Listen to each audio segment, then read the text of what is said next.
Bring him in, the aforementioned Tom Farley, because, of course, today's new listing here at the big board is a crypto trading platform, backed as well by Peter Thiel. Joining us now ahead of the first trade is its CEO, Tom Farley. Good to have you back, Tom. Fellas, great to see you. So good to be back after too long. And it is nice to have you as well. I'm sure it was a big contest between the NASDAQ or the NYSE for listing. I have all the respect in the world for Adina and NASDAQ. We did not speak to NASDAQ. It was never a question. I just took a photo with Stacey Cunningham, Lynn Martin, and Jeff Sprecher. That was a very proud moment for me. The four kind of past leaders of the New York Stock Exchange. It's great to be back here with everyone, seeing the security guards walking in this morning, and Courtney, the photographer, and especially the three of you. Of course, post 9. Feels like I'm home. Under your yes. Well, we're happy to have you here, in particular on a day when obviously you've got a company that has come public, as you brought so many others or watched so many others through the years of your time here leading the NYSE.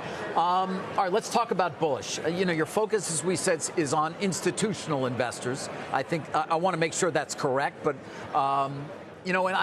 the differentiation your platform has versus Coinbase or Binance, can you explain that in terms of why you've gone that road and why that is a growth path? Yeah, great question. So we operate an exchange, and then we operate a data business that also has CoinDesk, yes. media outfit, and a conference business. And we wake up every day saying, how can we service institutions throughout our organization? We have over 1,000 customers, which is quite a number in the crypto space, which is still growing.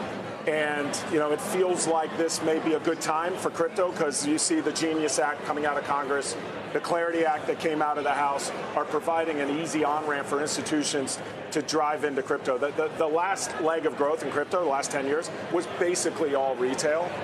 And if you look now, the institutional wave has begun. It's here. It's a question of how big it will be. But just based on the reception we've gotten thus far as part of our IPO, it feels like institutional investors think this could be the moment.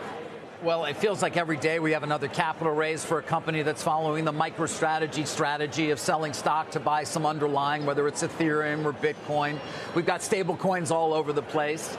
I mean, how big do you think it will be ultimately? And, in terms of when you point to investors and your opportunity here in this ecosystem, what kind of a potential growth rate are we talking about? Well, I think the opportunity is absolutely gigantic. And let me describe. Up to this point, there's been tokenization that hasn't really been much of anything to speak of. You keep the traditional finance stack and you create a token that's sort of a contractual right to what already exists, and then you put out a press release. But the Congress has really created a path with this establishment of a mature blockchain in the Clarity Act, where you can imagine regulators saying, you can just issue your stock on a public blockchain. You can just issue your treasury on a public blockchain. The title to your house can be on a public blockchain, as long as that blockchain is trustworthy and free from attack and isn't under the collusive control of one or multiple parties.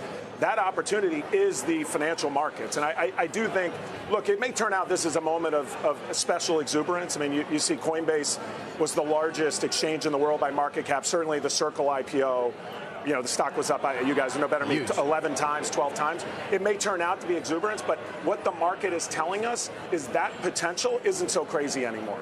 We may see major markets and major institutional players move massive asset classes onto blockchain. As you guys know better than anyone, at this place where we sit, massive change only comes about if there's technological enhancements and regulatory approval. Right. Regulatory acceptance. All right, but I would just want to stop you there, because you're saying something important that people may not fully understand. You seem to believe that stocks and bonds at some point may trade as tokens.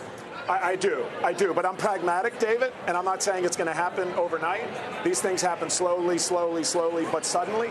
But that is what the market is telling us. I've met with 80 investors. I've met with CEOs of the major TradFi exchanges, and everyone is talking about it now and saying, hey, what's the path? Because it's feeling more real now. And by the way, you have a head of the SEC who made a comment.